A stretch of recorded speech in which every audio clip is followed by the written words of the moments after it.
কুরবানির গোশত আমরা সাধারণত 3 ভাগে ভাগ করে থাকি। বিশেষভাবে চাঁপাইনবাবগঞ্জ, রাজশাহী এবং ইন্ডিয়ার আরো কিছু কিছু জেলায় 3 ভাগে ভাগ করা হয়।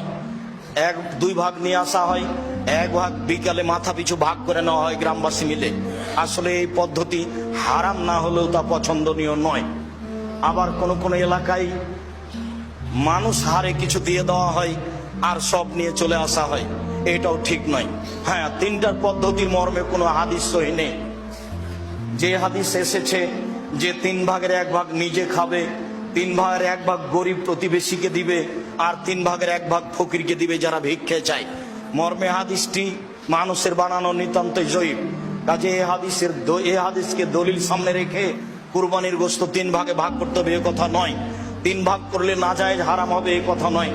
তবে আমরা পছন্দ মনে করি 3 ভাগের 1 ভাগ যে দিয়ে এসেছেন, 10-এর মধ্যে এটা দিয়ে এসেছেন, যাক ওটা ভাগ করে নেই করা। যারা কুরবানি দেয়নি, আমার এক চাচা বলছেন আপনারা যাক তাহলে তো ওদেরই গোশত বেশি হয়ে যাবে। তো তাতে কি আছে, ওদের গোশত যদি বেশি হয় হোক, কিন্তু 3 ভাগের 1 ভাগ দিয়ে এসেছেন আর নিতে যাবেন কেন? আবার যারা বলছে নিতে গেলে ওটা বমি করার মতো হয়ে গেল, দান করেছে আবার ফিরিয়ে নিল। কুরবানির গোশত অত ছোট জিনিস নয়, খুব দামি গোশত, খুব সম্মানী।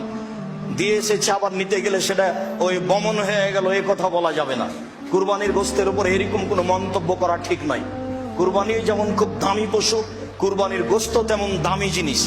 একে ফকির মিসকিনকে দিতে শিখতে হবে।